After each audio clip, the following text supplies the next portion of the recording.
Welcome back for day 5. We're at the top of page 43. They're walking the girls to Two Bit's house to get his car, and Ponyboy has just kind of snapped at Johnny. "I'm sorry," I said miserably. "Johnny was my buddy. I was just mad." "It's the truth," Johnny said with a bleak grin. "I don't care." "Shut up talking like that," Two Bit said fiercely, messing up Johnny's hair. "We couldn't get along without you, so you can just shut up." "It ain't fair," I cried passionately. "It ain't fair that we have all the rough breaks."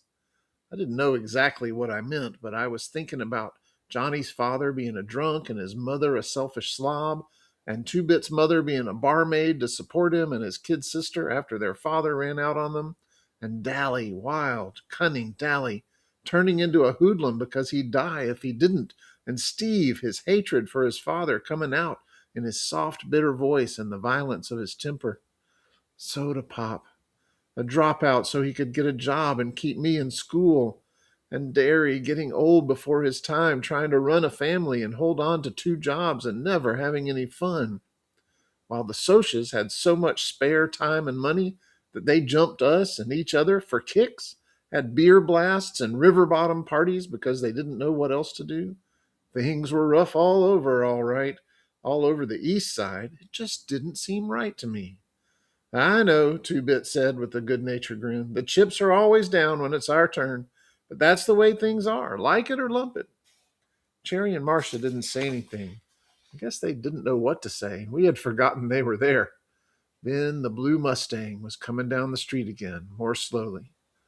"Well," Cherry said resignedly, "they've spotted us." The Mustang came to a halt beside us, and the 2 boys in the front seat got out. They were Socs all right. One had on a white shirt and a Madras ski jacket, and the other a light yellow shirt and a wine-colored sweater. I looked at their clothes and realized for the first time that evening that all I had was a pair of jeans and Soda's old navy sweatshirt with the sleeves cut short. I swallowed. Two Bit started to tuck in his shirt tail, but stopped himself in time. He just flipped up the collar of his black leather jacket and lit a cigarette. The Socs didn't even seem to see us. "Jerry, Marcia, listen to us," the handsome black-haired Soc with the dark sweater began. Johnny was breathing heavily, and I noticed he was staring at the Soc's hand.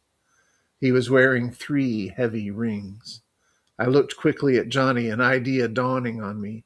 I remembered that it was a blue Mustang that had pulled up beside the vacant lot and that Johnny's face had been cut up by someone wearing rings. The Soc's voice broke into my thoughts. "Just because we got a little drunk last time." Cherry looked mad. "A little? You call reeling and passing out in the streets a little? Bob, I told you, I'm never going out with you while you're drinking, and I mean it. Too many things could happen while you're drunk. It's me or the booze." The other Soc, a tall guy with a semi-beetle haircut, turned to Marcia.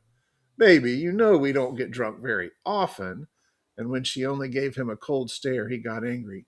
"And even if you are mad at us, that's no reason to go walking the streets with these bums." Two Bit took a long drag on his cigarette, and Johnny slouched and hooked his thumbs in his pocket. And I stiffened. We can look meaner than anything when we want to. Looking tough comes in handy. Two Bit put his elbow on Johnny's shoulder. "Who you calling bums?" "Listen, greasers, we've got 4 more of us in the back seat." "Then pity the back seat," Two Bit said to the sky. "If you're looking for a fight." Two Bit cocked an eyebrow, but it only made him look more cool. "You mean if I'm looking for a good jumping, you outnumber us, so you'll give it to us? Well," he snatched up an empty bottle, busted off the end, and gave it to me, then reached in his back pocket and flipped out his switchblade. "Try it, pal." "No!" Cherry cried. "Stop it!" She looked at Bob. "We'll ride home with you. Just wait a minute." "Why?" Two Bit demanded. "We ain't scared of them." Cherry shuddered. "I can't stand fights. I can't stand them." I pulled her to one side. I couldn't use this," I said, dropping the pop bottle. "I couldn't ever cut anyone." I had to tell her that because I'd seen her eyes when Two Bit flicked out his switch. "I know," she said quietly, "but we'd better go with them. Ponyboy, I mean, if I see you in the hall at school or someplace and don't say hi, well, it's not personal or anything, but—" "I know," I said. "We couldn't let our parents see us with you all. You're a nice boy and everything." "It's okay," I said. wishing I was dead and buried somewhere, or at least that I had on a decent shirt. We aren't in the same class. Just don't forget that some of us watch the sunset, too. She looked at me quickly. I could fall in love with Dallas Winston, she said. I hope I never see him again, or I will. She left me standing there with my mouth dropped open, and the blue Mustang vroomed off. We walked on home, mostly in silence. I wanted to ask Johnny if those were the same Socs that had beaten him up, but I didn't mention it. Johnny never talked about it, and we never said anything. Well, those were two good-looking girls if I ever saw any, Two-Bit yawned as we sat down on the curb at the vacant lot. He took a piece of paper out of his pocket and tore it up. What was that? Marcia's number, probably a phony one, too. I must have been out of my mind to ask for it. I think I'm a little soused. So he had been drinking. Two-Bit was smart. He knew the score. Y'all going home? He asked. Not right now, I said. I wanted to have another smoke and to watch the stars. I had to be in by 12, but I thought I had plenty of time. I don't know why I handled you that busted bottle, Two-Bit said, getting to his feet. You'd never use it. Maybe I would have, I said. Where are you headed? Gonna go play a little snooker and hunt up a poker game. Maybe get rip-roaring drunk. I don't know. See y'all tomorrow. Johnny and I stretched out on our backs and looked at the stars. It was freezing. It was a cold night, and all I had was that sweatshirt, but I could watch stars in sub-zero weather. I saw Johnny's cigarette glowing in the dark and wondered vaguely what it was like inside a burning ember. It was just because we're greasers, Johnny said, and I knew he was talking about Cherry. We could have hurt her reputation. I reckon, I said, I wondering if I ought to tell Johnny what she had said about Dallas. Man, that was a tough car. Mustangs are tough. Big time Socs, all right, I said, a nervous bitterness growing inside me. It wasn't fair for the Socs to have everything. We were as good as they were. It wasn't our fault we were greasers. I couldn't just take it or leave it like Two-Bit, or ignore it and love life anyway like Soda Pop, or harden myself beyond caring like Dally, or actually enjoy it like Tim Shepard. I felt the tension growing inside of me, and I knew something had to happen, or I would explode. I can't take much more. Johnny spoke my own feelings. I'll kill myself or something. Don't, I said, sitting up in alarm. You can't kill yourself, Johnny. Well, I won't, but I gotta do something. It seems like there's gotta be some place without greasers or Socs, with just people, plain ordinary people. Out of the big towns, I said, lying back down. In the country? In the country. I loved the country. I wanted to be out of towns and away from excitement. I only wanted to lie on my back under a tree and read a book or draw a picture and not worry about being jumped or carrying a blade or ending up married to some scatterbrained broad with no sense. The country would be like that, I thought dreamily. I would have a yeller cur dog like I used to, and Soda Pop could get Mickey Mouse back and ride in all the rodeos he wanted to. And Derry would lose that cold, hard look and be like he used to be 8 months ago, before Mom and Dad were killed.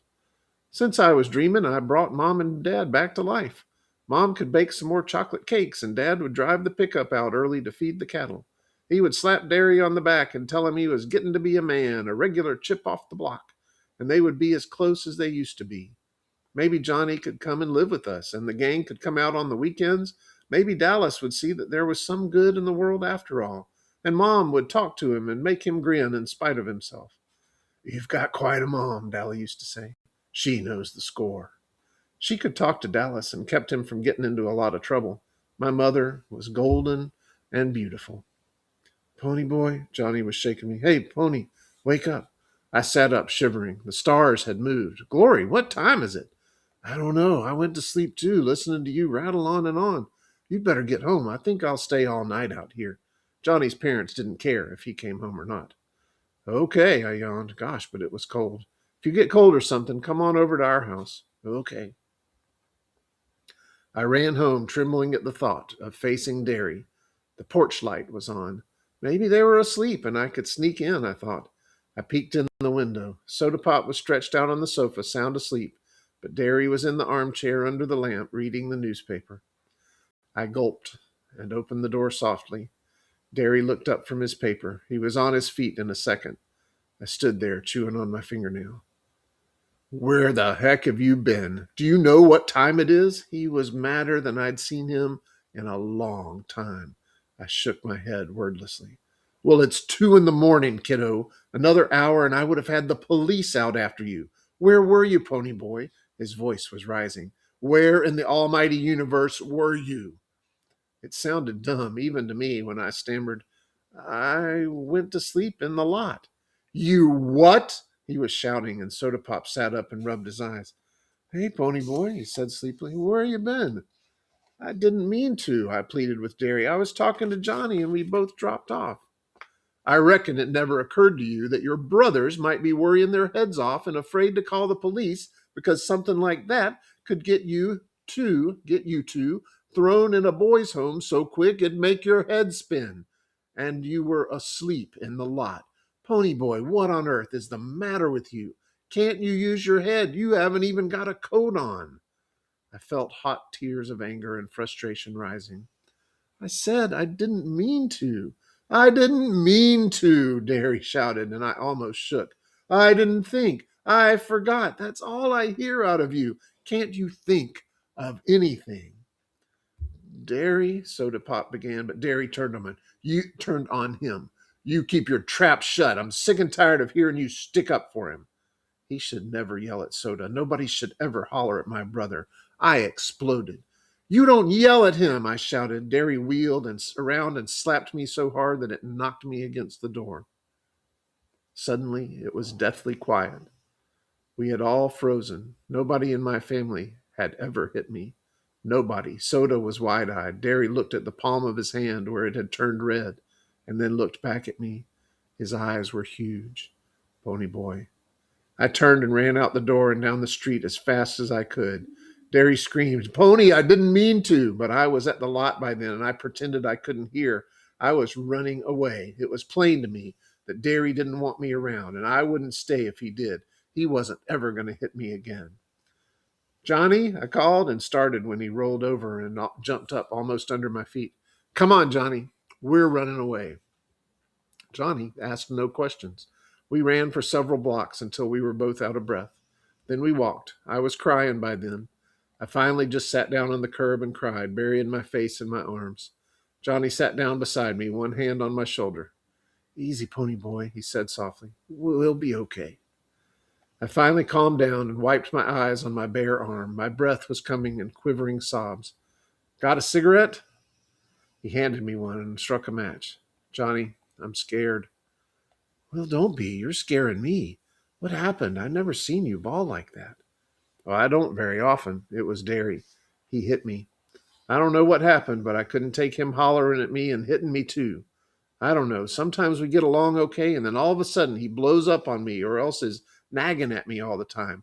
He didn't used to be like that. We used to get along okay before Mom and Dad died. Now he just can't stand me. I think I like it better when the old man's hitting me, Johnny sighed. At least then I know he knows who I am. I walk in that house and nobody says anything. I walk out and nobody says anything. I stay away all night and nobody notices. At least you got Soda. I ain't got nobody. Shoot, I said, startled out of my misery. You got the whole gang. Dally didn't slug you tonight 'cause you're the pet. I mean, golly, Johnny, you got the whole gang. It ain't the same as having your own folks care about you, Johnny said simply. It just ain't the same. I was beginning to relax and wonder if running away was such a great idea. I was sleepy and freezing to death, and I wanted to be home in bed, safe and warm under the covers with Soda's arm across me. I decided I would go home and just not speak to Derry. It was my house as much as Derry's, and if he wanted to pretend I wasn't alive, that was just fine with me. He couldn't stop me from living in my own house. Let's walk to the park and back. Then maybe I'll be cooled off enough to go home. Okay, Johnny said easily. Okay. Things got to get better, I figured. They couldn't get worse. I was wrong.